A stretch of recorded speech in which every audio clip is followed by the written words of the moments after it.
All right, everybody, and welcome back to another episode of Frontier Michigan. And today I am comparing my two top picks for my suspension setup that I may or may not be going with. And that is Dobinson's MRR against Peak's 2.5 DSC setup. Now let's get into it, and I'll explain both and what I'm ultimately going to be going with. So, starting off with the shock body size. Now, this will encompass the front and rear shocks. Dobinsons have a 2.28 inch shock body, with the fronts being a coilover. The Peaks are a 2.5 inch body, with the fronts being a coilover. The rears are not a coilover because the rears are not load bearing. Their sole purpose is to dampen the leaf springs. So that's why you don't see a spring mounted on the rear shocks. Unlike the front, which is load bearing, has the coil spring mounted on it. Moving on, piston size, and this is where I give a knock against the Dobinsons, is that the Frontier's application is a 50 millimeter piston, and Dobinson's offers a 60 millimeter version of both the MRR and the IMS, and none of them are for the Frontier. So us Nissan guys were limited to 50 millimeters. Peaks, however, is a 60 millimeter piston, so they get the plus there. So what I'm going to do is things that have a plus to them or advantage, I'm going to give a color code. So for the Peaks, we're going to fill this in with a green. Oh, maybe a lighter green. We'll go a lighter green. There. They get the advantage for the larger shock body, and they get the advantage for the larger piston. Shaft size, the Dobinsons are an 18 millimeter hardened steel shaft. The Peaks are a 19 millimeter hardened steel shaft. So the advantage goes to the Peaks. Both setups have a 60 millimeter remote mount reservoir. So in this case, they are a dead tie. Both have high speed and low speed compression. And the Dobinsons, I know for sure, has rebound adjustment. The Peaks, I am not sure, and I'll show you here. If you go over to the Peaks website, they say precise fine-tuning adjustments of high and low-speed compression. Rebound is not mentioned here, but in the picture here, they show rebound. So it's not specifically listed, but they have it here in the picture. So I'm not going to count that against either one. I'm going to say they're even. Lift height. The standard Dobinson's MRRs are good for 2 to 2.5 inches. The extended MRRs are 2.5 to 3.5 inches. However, I must note that the extended shock is not extended travel. They have a longer leg on them, which increases the height that way. The extended MRR and standard MRR have the exact same shock travel. The extended ones, again, have a longer leg, which gives you a little extra height. The Peaks are from stock height to 3 inches. So in this regard, because there's more range of adjustment, and the Peak also will target the height that I'm going for, just like the MRR will, I'm going to give the slight advantage to the Peaks. Spring rates. Both shocks will have the OEM spring rate, which is a 450 inch-pound spring. That information is courtesy of All Dogs Off-Road. But the Dobinson's gives you a clear choice between OEM, a plus 110, and a plus 220 pound spring. You can request a heavier spring from Peak, but you have to put it into the notes when you make your order. So in this regard, due to ease of being able to select what spring rate you want much more quickly, I'm going to give the advantage to the Dobinsons. Now this is where things really get interesting, is potential wheel travel. Peak is saying that they will get an additional 2 inches of wheel travel over stock. That is coming directly from a Peak representative that I have spoken to. So on a Frontier spec with upper control arm, and Peak made sure to mention that, with an upper control arm, you will see an additional 2 inches of travel over stock. Z1 has measured, or not Z1, All Dogs Off-Road has measured the stock 4600s at 5.75 inches of travel on a completely stock setup. So 2 inches over on an upper control arm with the Peaks will net 7.75 inch of travel. That will put it in Titan Swap territory. In the same video where All Dogs Off-Road got that measurement, they also measured a Titan Swapped D40 at 7 inches of travel with the note that it was bump stop limited. So being bump stop limited at 7 inches, typical Titan Swap is between 8 and 10 inches. Which a Titan Swap adds about 2.25 inches of travel. So with the Titan Swap on Peaks, I'm looking at potentially 9 to 10 inches of travel if I decide to go that route. However, 7.75 inch of travel on Frontier spec is very appealing because it gets me in target of Titan Swap while saving the $1,500 on Titan parts. The Dobinson's is roughly 6 inches of travel on the Frontier spec and 8 inches on a T-Swap. Z1 has measured the IMS at 8 inch and 1/16 of travel on a T-Swap with 1/16 of an inch of bump travel left.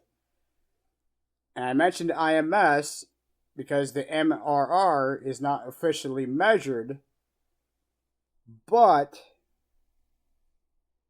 the difference between the IMS and MRR is that the MRR is remote reservoir with the adjustments. So if you take away the remote reservoir and the ability to adjust, it's effectively the IMS. Now, because the MRR has a remote reservoir, the nitrogen charged chamber is moved to that external reservoir. So you, in theory, can see a little bit more travel on the MRR over the IMS, but because it's not measured, I have to go with potential wheel travel of 8 inches on a T-Swap and 6 inches on Frontier spec. Must note, that is numbers with the IMS. The MRR will be slightly more because that nitrogen charge is not in the shock body itself. A Titan Swap adds roughly 2.25 inches of travel, so there's that. So on the aspect of wheel travel, I give it to the Peaks. You have more out-of-the-box travel, and the fact that it gets into Titan Swap territory without going full Titan Swap is absolutely amazing to me. Body material. The Dobinsons are a steel body with threads. They use a locking collar. The Peaks are threaded aluminum with a pinch style collar. So you have to loosen the collar and then make your adjustment. This is where I also give the advantage to the Dobinsons. They are a stronger body. However, anodized aluminum of the Peaks is not going to have the same corrosion issues that steel will have. That's not to say that the Dobinsons will rust, but being steel, they are more prone to it. The Dobinsons are not fully assembled. So when you order them, you have to order your springs separately. You have to order your top hats unless you reuse your stock ones. They are not assembled. So you have to do that yourself, or for an additional $300, Z1 can assemble them for you, whereas Peak are fully assembled right out of the box, and they're set to a level height. So they set them up to essentially level the truck out already, but you can adjust height from there up to 3 inches on the Peaks. So I give the advantage here to Peak. Price-wise, I do have to give a slight advantage to the Dobinsons, but it's not much of an advantage when you're comparing shock package for shock package, because while this is $2,740, not including tax, shipping, and assembly, when you include the assembly, then you're talking right around $3,000.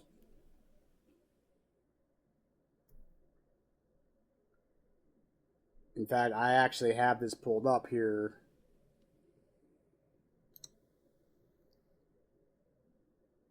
This is a little bit different thing. The subtotal here is $27.40, which is what I had shown. Shipping to my location is $81. Tax is $170 for a total of $29.91. So essentially $3,000. Now remember, this is without the assembly. With the assembly, this brings it to pretty much $3,300.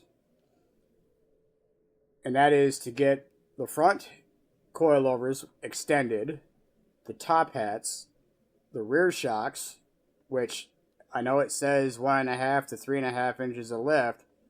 On the D41, that's actually 1.5 inches. Because these fit the D40 as well and the Xterra, you get more lift on those than you will a D41. So the D41 gets that 1.5. And having to buy the springs for the front as well, which the 110-pound load springs are $30 cheaper than the OEM or the 220-pound springs. That's where that price comes from. I just threw this together. If I was getting these, I'd go red. So yes, $2,991 out the door without the assembly. With assembly, this is $3,300. So this is why I give this slight advantage here to the Dobinsons. Now for Peaks, they're $3,540, not including tax, shipping, or any discounts. Notice I said discounts and not any discounts here with Dobinsons. Getting these through Z1 or directly through Dobinsons, there is no discounts that I know of at this time. However, with Peak, pull it up. The base kit is $3,540, but they do a military discount for 10% off. So with that 10%, you cut $350 off the total cost. Shipping is more expensive at $219, which brings me to my total out the door ship to $3,405. Now remember, Z1, to have them assembled, it's $3,300. So for $100 more with the discount, I'm getting a larger shock at 2.5 inch with a 60mm piston compared to a 2.25 inch shock with a 50mm piston. So that's the difference in price there. Realistically, unless people have a little bit of know-how or spring compressors, I think most people are going to pay to have Z1 assemble them. Or have a shop do it, which, you know, I can't include the price of what a shop would do it. So there's that. Out the door, fully assembled, $3,400 on the Peaks. That is why I give the advantage here and not here, because overall, yes, the Dobinsons are in fact cheaper. So as you see, I have more advantages to the Peaks, and yes, I see that the Dobinsons can go slightly higher. I am targeting 3 inches, so both of these setups will hit my target 3 inch of height. So let's go online and I'll show you more of the Peak. They have increased protection against bottoming out, precise fine-tuning adjustments of high and low speed compression, like I mentioned earlier. It's not listed here, but it is shown here in the photo that they have rebound, which might be that set screw there. I'm not sure. I'd actually have to get them or ask Peak directly again what's up with that. They have a high-strength rod end designed for proper clearance. As you can see, this is very similar to the Dobinsons, but they have they're scalloped to allow for like CV shafts or tie rods to pass by them. These are machined billet and advertised parts, so they're high-strength aluminum and they're coated for corrosion resistance. And unlike the Dobinsons, Peak is vehicle-specific tuning, so that how these were set up for the Frontier is not going to be the same valving as, let's say, a Colorado, a Silverado, or anything else. They're vehicle-specific valve tuning, which is nice. And then from there, you can adjust it more. They are height adjustable, and they use a pinch bolt adjuster to retain your preload without compromising the threads. And what that is, I don't know if I can pull it up, but right there, this collar, you loosen this collar up, and then you can make your adjustments with the spanner wrench that's included.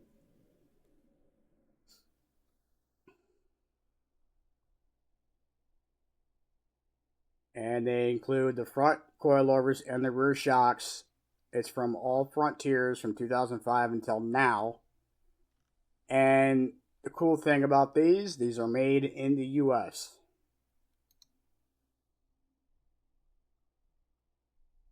So that's the Peaks. Now I'm going to pull up the Dobinson's MRRs. Just the front extended, remember the extended ones is just the leg, which doesn't show it here in the photo, but just the leg is longer. They're not actually extended travel. They're $1,350 for just the shocks, no springs, no top hats, no assembly. But they are lift range capable from 2.5 to 3.5 inches. That depends on your spring. You get spring options from stock 110 and 220. They're 3-way adjustable, so you have 10 high-speed compression adjustments, 20 low-speed compression adjustments, and 15 rebound adjustment settings. So you do have a lot of adjustability here in the shocks, which Peak does not say how much adjustability there is. That would be a question I have to ask them when I have time. They have a 50 millimeter high flow race piston in them. They're a 3 millimeter thick steel body, which is 56 millimeters, which converted to Freedom units is 2.28 inches. Everything is CNC for precise tolerances. They have braided high pressure hoses. They're hard chrome plated, heat treated micro polished shafts. Now they go into full detail, and the reservoirs are, funny enough, larger than the shock bodies themselves, which I think is hilarious. So other than that, that's the Dobinsons. So you get the little adjuster, the collar, and you measure these from that center eyelet, the center of this, to the bottom of your spring perch. And that's where you're supposed to adjust. Now, they say these hoses are large, and honestly, let me go back to peak real quick.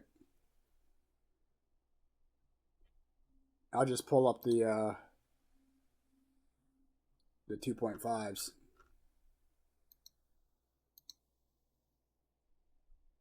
So going back to the 2.5 trail kit, this is a much beefier hose, and I like the nice fittings they use on these. And you can see it.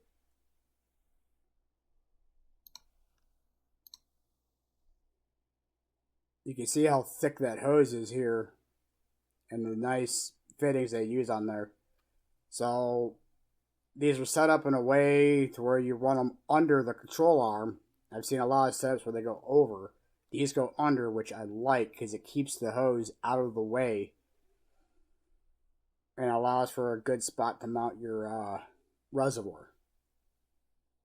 I don't know what this is mounted on, but it's probably a Toyota or something.